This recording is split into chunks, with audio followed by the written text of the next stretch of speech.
Assalamualaikum warahmatullahi wabarakatuh. Alhamdulillahilladzi waffaqana lima yuhibbu yardah.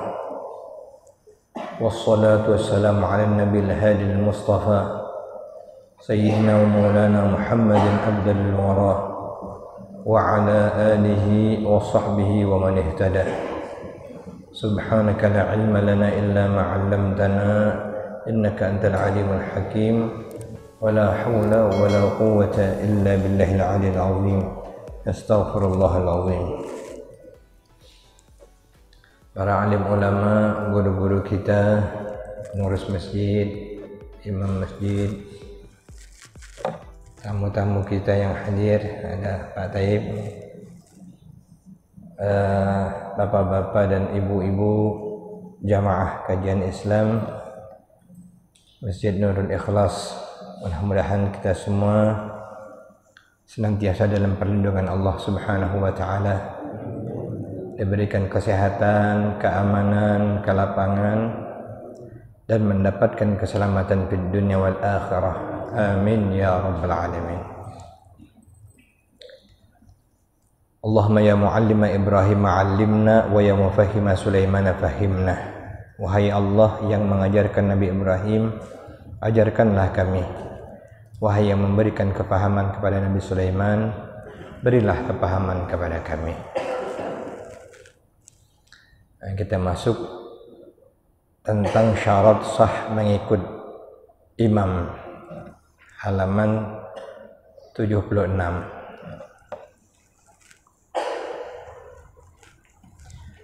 Qala al-musannifu rahimahullah, berkata musannif kitab ini Syekh Abdul Hamid Al-Banjari dengan sanad yang bersambung kepada beliau. Semoga Allah Subhanahu wa taala merahmati beliau dan memberikan kepada kita berkah atas ilmu dan ketakwaan beliau di sisi Allah untuk kita, bagi dunia kita dan akhirat kita. Amin ya rabbal alamin. Fasal ke-13 pada menyatakan syarat sah mengikut, yaitu 13. Syekh Abdul Hamid yang ngarang kitab ini lahirnya di Kuala Tungkal, menjadi ulama besar di Makkah Al-Mukarramah ini, dan pernah juga menjadi guru di Al-Haram Al-Makki sebelum terjadi larangan bagi yang bukan mengikuti mazhab pemerintah di sana. Nah, sekarang tidak ada lagi ulama-ulama kita, semuanya yang mengajar Bilal Haram, Masjid Nabawi itu ulama-ulama yang diizinkan oleh pemerintah mereka, yang sama pemahamannya dengan mereka. Yang tidak sama tidak boleh. Alhamdulillah beliau ini pernah saat dibolehkan menjadi salah seorang guru di Masjidil Haram. Syarat sah mengikut yaitu 13. 6 untuk imam dan 7 untuk makmum. 6 untuk imam, 7 untuk makmum. Nah, ini tentang sholat berjamaah masih ya. Dan yang terkait dengannya, yang bergantung dengan yang demikian itu, atau dan yang lain-lainnya. Pertanyaan, soal, apa dia syarat sah mengikut imam yang 6 itu? Jawabnya, Jim jawab, pertama, bahwa makmum tidak mengetahui akan batal salat imamnya dengan hadas atau lainnya. Nah, makmum syarat boleh ngikut imam selama makmum yakin dan tidak tahu kalau imamnya batal atau tidak. Tahunya jadi imam dan yakin imamnya dalam keadaan suci, dan mengetahui imamnya suci. Tapi kalau dia mengetahui imamnya batal dengan hadas, misalnya terkentut, ya jangan lagi ikut imamnya. Awak belakang imam tegak misalnya.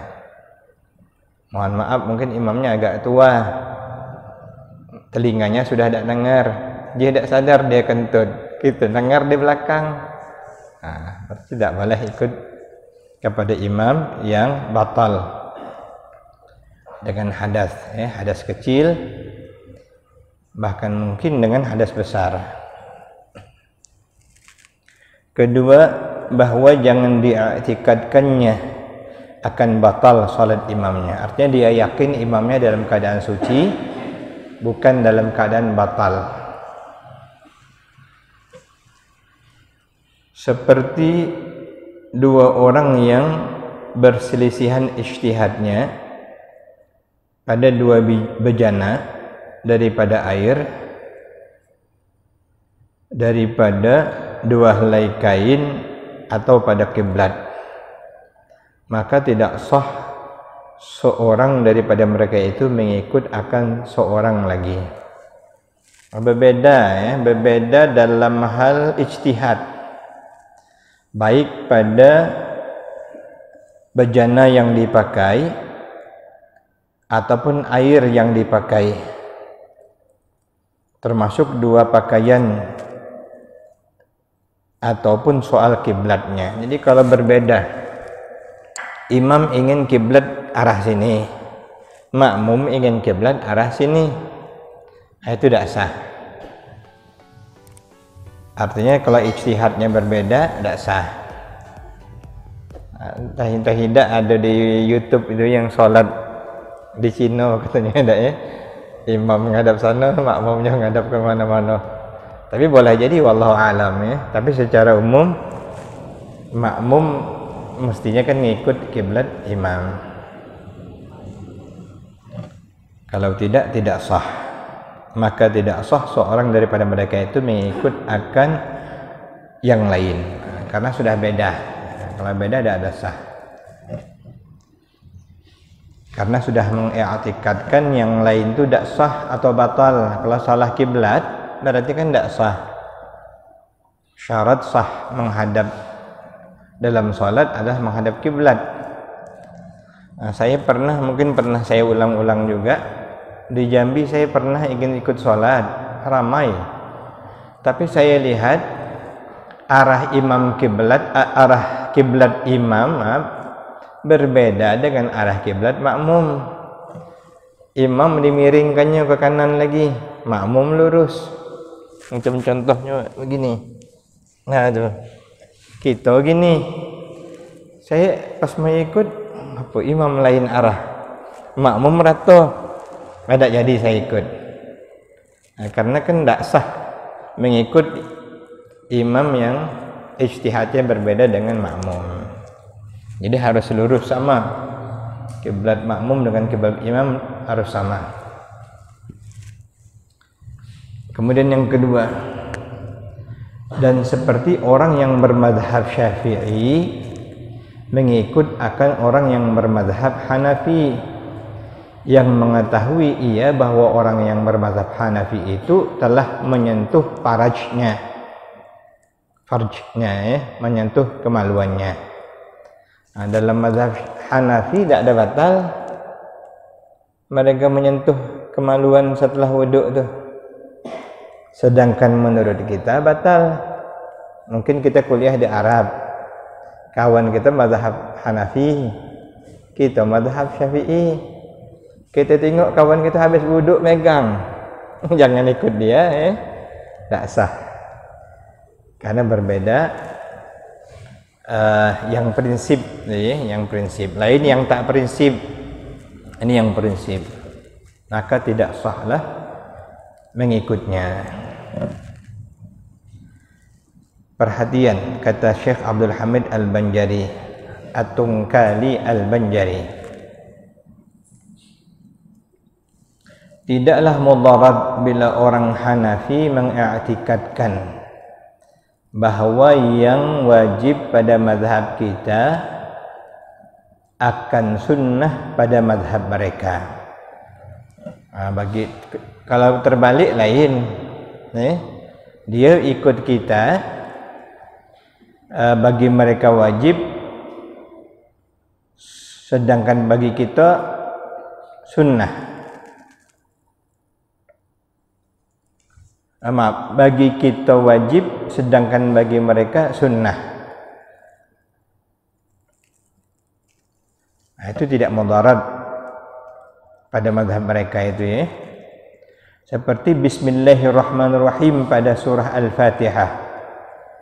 Kalau orang Hanafi ikut kita pasti sah, karena kita menjaharkan Bismillahirrahmanirrahim. Itu. Kita wajib, bagi mereka cuma sunnah Bismillah itu.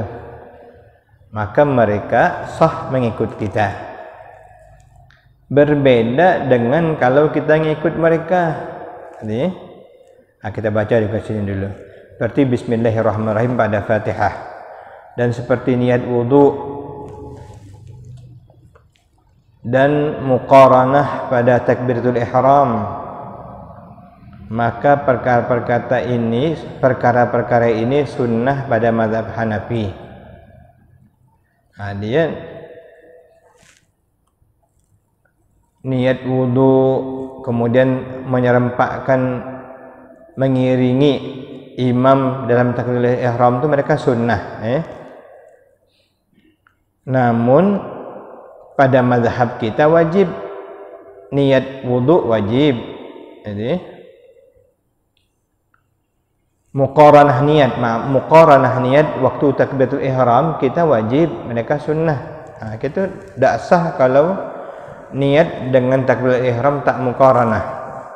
Kita sudah pelajari dulu, letak niat adalah waktu Allahu Akbar.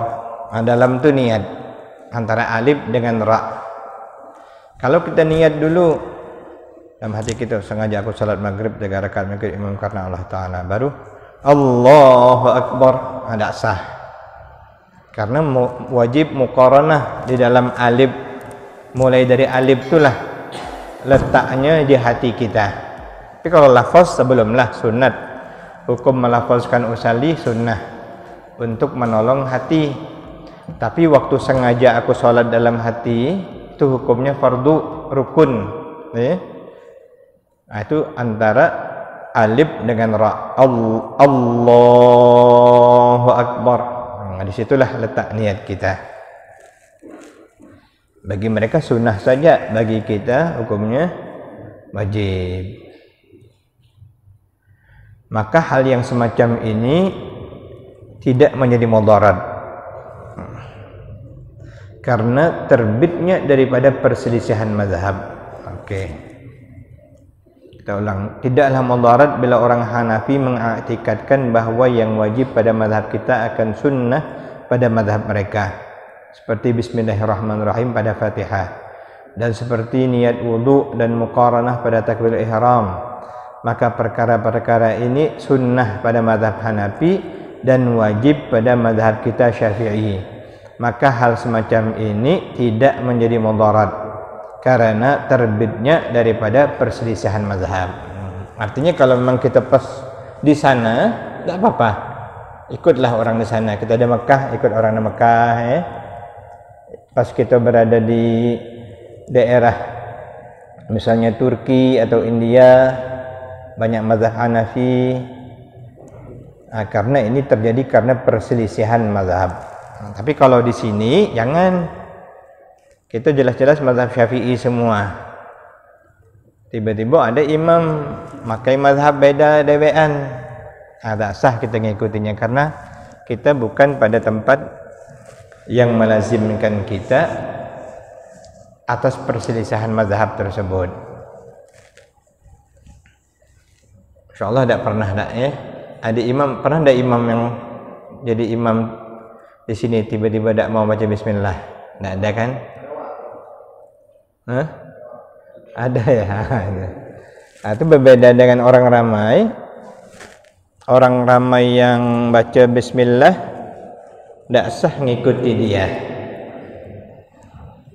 Karena tidak darurat, mestinya dia jadi makmum saja. Kalau jadi makmum pasti sah. Tapi kalau jadi imam, kita yang ikut tidak sah.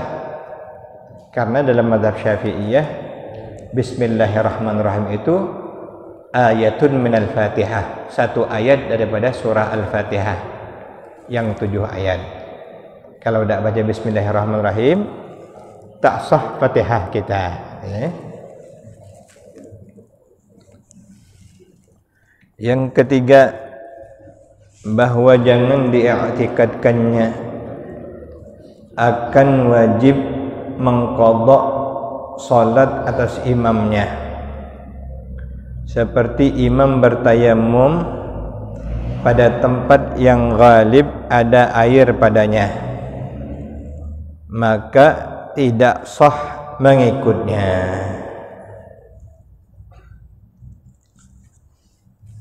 Jangan diyakininya bahwa imam wajib mengqadha salatnya karena imam bertayamum padahal ada air. Nah, kalau kita sudah nengok imam wajib ulang, imam nih wajib mengqadha. Kenapa? Karena dia bertayamum padahal air ada, maka tidak sah kita mengikutinya. Imam yang tak bodoh, dia bertayamum cuman darurat tidak, sakit tidak, air ada, tak sah. Ya. Keempat, bahwa diyakinkannya keadaan yang diikutnya itu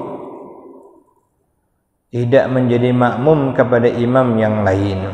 Artinya imam itu satu itulah. Bisa Pak terjadi imam dua. Ini saya alami sendiri kejadiannya. Mohon maaf cerita pengalaman.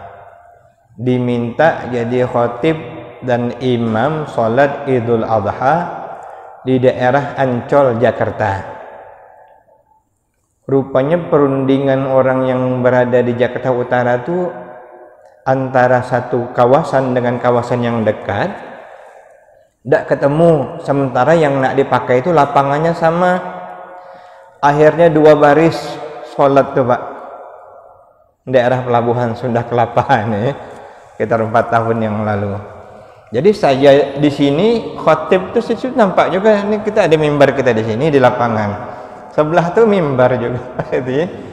Sampai Kapolda datang waktu itu, Kapolda ngawal, takut terjadi perselisihan antara masyarakat. Rupanya senior sama senior tak mau ketemu, tak cocok perundingan. Tadinya mau ngajak sama-sama di sini, yang ini mau ngajak sama-sama di sini. Yang ngatur rupanya tidak ketemu masing-masing, tapi dekat. Sehingga kita khatib dengan khatib itu sama-sama dengar. Kita imam pun sama-sama dengar. Jadi, hanya ada sedikit saja batasannya. Ya, batasan, tapi kita dengar dan melihat. Nah, itu kalau ngikut makmum yang kita ada 2 imam, mesti pilih 1 imam saja. Kalau bingung atau mendua atau ikut, nah itu jadi tidak sah. Jangan berpindah kepada imam yang lain. Awalnya nengok imam sini, oh bagus, ikut imam ini. Tiba-tiba terdengar bacaan imam sebelah lebih enak, berpindah ke imam sebelah. Imamnya 2. Ini ulama ini ngarangkan ternyata hebat juga. Menurut kita macam tak logis, tidak masuk akal, tapi bisa terjadi. Dalam kitab fikih sampai ada hukum sahkah nikah manusia dengan jin. Itu kitab lama, sudah ratusan tahun yang lalu. Rasanya tidak ada logis. Nah, tapi kita husnuzan barangkali memang pernah terjadi. Sampai ada pertanyaan seperti itu. Saya pun tidak tahu juga jawabannya. Cuma saya pernah terbaca bab nikah manusia dengan jin, dalam kitab ada. Yang kelima, ini masih syarat bagi makmum bahwa jangan ia ummi. Oh, ini 6 imam bagi imam Jangan imam itu ummi. Ummi itu artinya tidak bisa membaca Al-Quranul Karim, tidak bisa baca tulis. Asalnya Nabi kita kan gelarannya ummi. Nah, cuman perkembangannya ummi ini dalam istilah fikih bacaannya tidak bagus, tajwidnya salah. Nah, sedangkan makmum qari pandai membaca Quran, ngerti bahwa bacaan imamnya salah. Bismillahirrahmanirrahim. H kecil digantinya dengan H besar. Alhamdulillahirabbil alamin. Misalnya ya. Padahal di belakang ada yang bisa nyebut ain. Kalau memang semuanya sama tidak masalah. Rata-rata orangnya medok misalnya, itu tidak apa-apa. Tapi kalau ada orang yang pandai mengaji Quran, tidak sah dia mengikuti imam yang ummi. Masih banyak kadang-kadang nyebut R, tidak bisa. Mestinya kan jangan jadi imam kalau memang masih ada yang lain. Bismillahirrahmanirrahim. Alhamdulillahirabbil alamin. Bahkan dalam satu pendapat, jika jadi khatib tidak sah juga, karena dalam khutbah membaca Al-Quranul Karim, membaca ayat sewaktu khutbah tidak boleh rusak bacaannya. Sampai ke sana ya. Orang ummi itu yang cacat bacaannya pada mana-mana huruf daripada Fatihah, itu maksudnya. Jadi fokusnya pada surah Fatihah. Kalau pada surah yang lain itu sunnah saja, kuliah, kulhu, tersalah tak membatalkan. Tapi kalau Fatihah itu mudarat. Imam wajib secara umum dikategorikan sudah benar, walaupun tidak ada fasih-fasih nian. Macam kita ni umumnya kan tidak ada fasih-fasih nian. Jangan salah jali saja yang penting. Dan bersamaan pula pada huruf yang cacat seperti imam itu seperti mengikut orang yang tidak dapat menyebut huruf ra. Orang yang tidak dapat menyebut ra akan orang yang tidak dapat menyebut ra pula umpamanya, maka sah. Kalau sama-sama mereka tidak apa-apa. Makmumnya rata-rata tidak bisa bilang R. Penduduk itu rata-rata semuanya tidak bisa bilang R. Katakanlah di Cina mu'allab, ayah bilang R tuh. Kalau semuanya nyebut R tuh L, tidak ada pun yang bisa bilang R, tidak apa-apa. Bismillahirrahmanirrahim katanya misalnya. Tapi makmum semuanya sama, tidak ada yang bisa. Itu tidak apa-apa, tidak batal. Tapi kalau ada yang pandai, dia tidak boleh ikut imam. Itulah yang dulu kita sebut dengan nanti dia mufaraqah. Salat sendirian walaupun pekerjaannya secara zahir mengikut imam, tapi hati sudah tidak mengikut lagi. Karena itu tidak sah hukumnya bagi yang qari mengikut imam yang ummi. Ada juga misalnya tak dapat nyebut huruf dal. Banyak. Ada satu daerah di Indonesia ini dia tidak bisa nyebut huruf zal pakai titik itu, dibacanya da, hada, haza dibacanya haza. Orang Banjar, mohon maaf, orang Banjar yang madok tidak bisa menyebut huruf zal juga, dibacanya jim. A'udzu billahi minasyaitonir rajim. Ayah dia nyebut zal. Kalau semua jamaah sama tidak apa-apa. Tapi kalau ada jamaah yang ngerti bahwa itu salah, dia tidak sah mengikut imam yang salah dalam bacaan Fatihahnya, makharijul hurufnya salah. Nah, karena itu kita ini wajib misalnya belajarlah. Jangan malu minta dengarkan dengan yang pandai. Betul tak sudah bacaan aku selama ni? Puluhan tahun aku baca Fatihah ni. Jangan ada yang salah.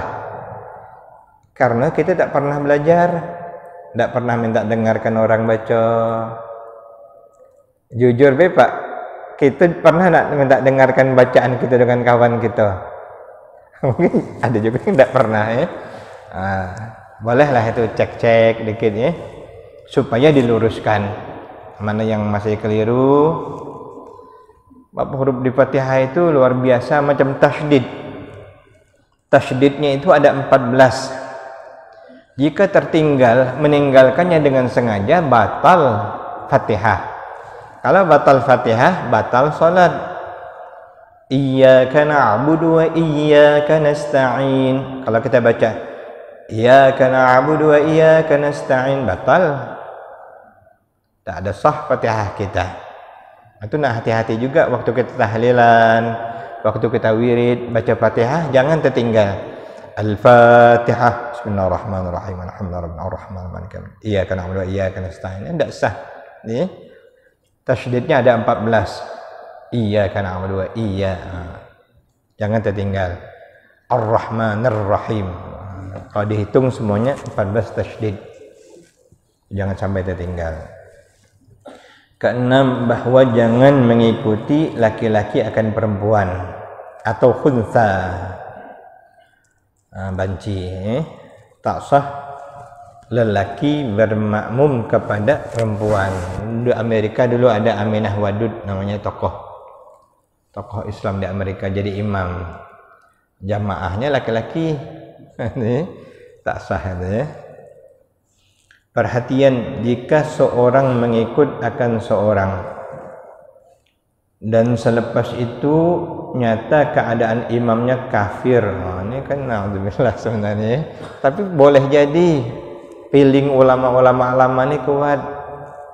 Banyak yang cek-cek Islam barangkali ada zaman sekarang demi politik, lebih sepula dia baca Quran, bahkan lebih sepula jadi imam.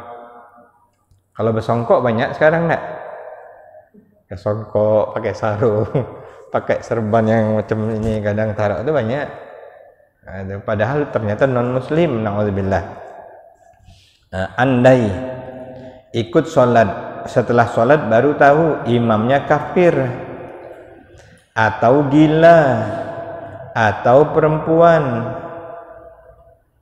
atau ummi, niscaya wajib atasnya mengulangi sembahyangnya, wajib mengulang salatnya. Kalau kita tahu ternyata imamnya itu tidak sah menjadi imam, maka kita wajib mengulang salat kita. Kecuali jika nyata keadaan imamnya itu berhadas atau junub, atau atasnya ada najis yang tersembunyi, atau nyata keadaannya berdiri pada rakaat yang lebih, sedangkan makmum menyangka akan rakaat itu ialah rakaat yang asal yang pertama, jadi ia berdiri bersama imam, maka tidaklah wajib atasnya mengulangi salatnya. Ini berbeda dengan kasus kalau ada dalam salat kita ketahui kita mengikuti imam yang tidak batal, yakin kita. Jadi, ternyata nanti kita tahu setelah kita selesai sholat baru kita tahu imam tadi terkentut. Ada apa-apa? Jadi, itu imam saja yang batal, kita terus. Karena imam pun waktu itu kan tidak ada berhenti, makanya imam ini wajib wajib dia konsekuen, jujur itu. Makmum tidak tahu atau sah lah pokoknya terus. Imam kentut, jangan malu, langsunglah mundur ya. Ini sudah tahu awak batal, terus saja jadi imam. Nah, jangan ya. Selama bukan dari pertama. Tapi kalau dari pertama dia sudah batal masih juga jadi imam, itu tidak sah kita ngikutnya. Tadi kan kita tidak tahu. Maka tidak wajib mengulangi sholat. Mungkin ini ada beberapa pertanyaan. Insyaallah nanti pada pertemuan berikutnya kita sudah akan menyingkatkan, masuk mungkin kita kepada bab Jumat. Insyaallah kalau Allah panjangkan umur kita, baru nanti kita mungkin ngaji tauhid pula, atau masih kita kaitkan dengan fikih lagi. bab Jumat ini masih banyak yang perlu kita perbaiki juga, baik bagi makmum apalagi bagi khotib atau imam. Banyak hal-hal yang perlu kita ketahui. Nah, demikianlah yang saya sampaikan. Barangkali ada beberapa pertanyaan yang ingin disampaikan. Hadanallahu iyyakum ajma'in. Assalamualaikum warahmatullahi wabarakatuh.